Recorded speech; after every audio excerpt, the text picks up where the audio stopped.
Hello friends, अब यदि specified residential house specified period में खरीदा जाएगा या फिर बेचा जाएगा तो इनकम टैक्स एक्ट के अंतर्गत टैक्स रिलीफ प्रोवाइड की गई है फाइनेंस बिल 2021 के द्वारा। फ्रेंड्स, इनकम टैक्स एक्ट के अंतर्गत ये प्रोविज़न दी गई थी कि यदि कोई व्यक्ति स्टैंप ड्यूटी की वैल्यू से कम में घर बेचता है तो उसे income tax stamp duty value को कंसीडर करके ही पे करना होता था।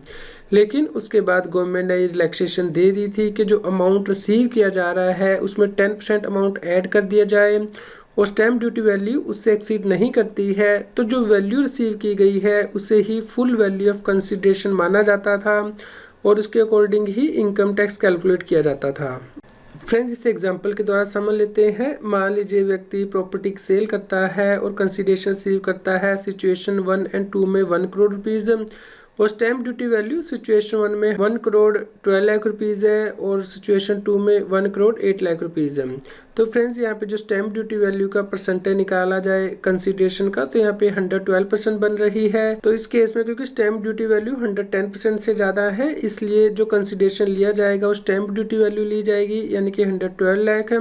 और इसके ऊपर ही इनकम टैक्स एक्ट के अंतर्गत कैपिटल गेन कैलकुलेट करके टैक्स पे करना है।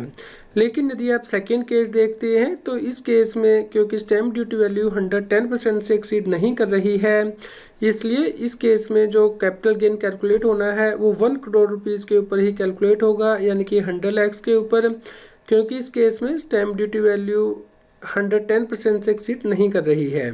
इसके अलावा फ्रेंड्स, इनकम टैक्स एक्ट में ये भी प्रोविज़न दी गई थी कि जो प्रॉपर्टी को खरीदता है यदि वो स्टैंप ड्यूटी से कम की वैल्यू में प्रॉपर्टी खरीदेगा और जो डिफरेंस है वो 10% ऑफ कंसिडरेशन या 50,000 रुपीज़ इससे ज़्यादा है स्टैंप ड्यूटी वैल्यू तो फ्रेंड्स उसे रिसिपिएंट की इनकम माना जाता था, इनकम फ्रॉम अदर सोर्सेज में। फ्रेंड्स, इसे भी एग्जांपल के साथ डिस्कस कर लेते हैं। मान लीजिए stamp duty value 1 crore 12 lakh rupees है और व्यक्ति 1 करोड़ रुपीज़ में प्रॉपर्टी खरीदता है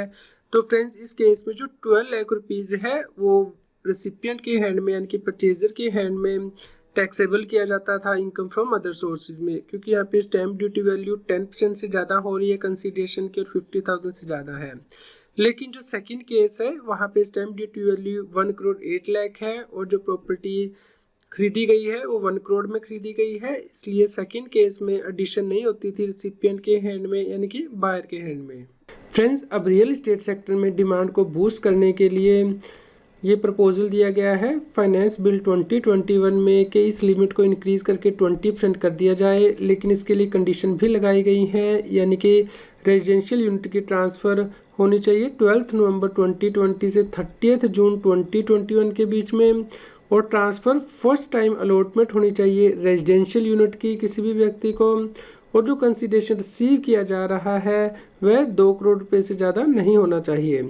इस प्रकार फ्रेंड्स, यदि बायर इसे परचेज करेगा रेजिडेंशियल यूनिट को तो उसके लिए भी ये इनकम फ्रॉम अदर सोर्सेज में अमाउंट टैक्सेबल नहीं किया जाएगा यानी कि उसके लिए भी लिमिट अब 10% से इंक्रीज करके 20% कर दी गई है। ये अमेंडमेंट 1 अप्रैल 2021 यानी कि असेसमेंट ईयर 21-22 ऑनवर्ड एप्लीकेबल होगी।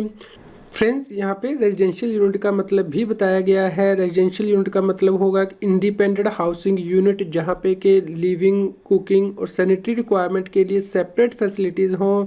और फ्रेंड्स अलग से एक्सेस करने के लिए आउटडोर हो और कोई लिविंग रूम से एंट्री ना हो यदि बिल्डिंग में एक से ज़्यादा रेजिडेंशियल यूनिट हैं। इस प्रकार फ्रेंड्स, अब यदि रेजिडेंशियल यूनिट सेल की जाती है 12 नवंबर 2020 से 30 जून 2021 तक तो फ्रेंड्स उस केस में अब यदि कंसिडरेशन 1 करोड़ रुपीज़ है और stamp duty value 121 crore rupees है तो फ्रेंड्स इस केस में इनकम टैक्स कैलकुलेट किया जाएगा 121 का सेल कंसिडरेशन लेके। लेकिन यदि फ्रेंड्स सिचुएशन 2 में 1 करोड़ रुपीज़ कंसिडरेशन रिसीव किया जाता है और stamp duty value 120 lakh rupees है तो उस केस में सेल कंसिडरेशन 1 करोड़ रुपीज़ ही लिया जाएगा। फ्रेंड्स, उम्मीद करते हैं आपके लिए यह न्यूज़ यूज़फुल रही होगी। कृपया लाइक कीजिए और अधिक से अधिक शेयर कीजिए ताकि सभी लोगों तक ये जानकारी पहुंच पाए और वो इनकम टैक्स एक्ट के अंतर्गत कॉम्प्लायंस कर पाएँ। आप हमें Telegram app CA Satbir Singh टैक्सील पर ज्वाइन कर सकते हैं ताकि आप GST और इनकम टैक्स के रेगुलर अपडेट अपने मोबाइल पर ही प्राप्त कर सकें।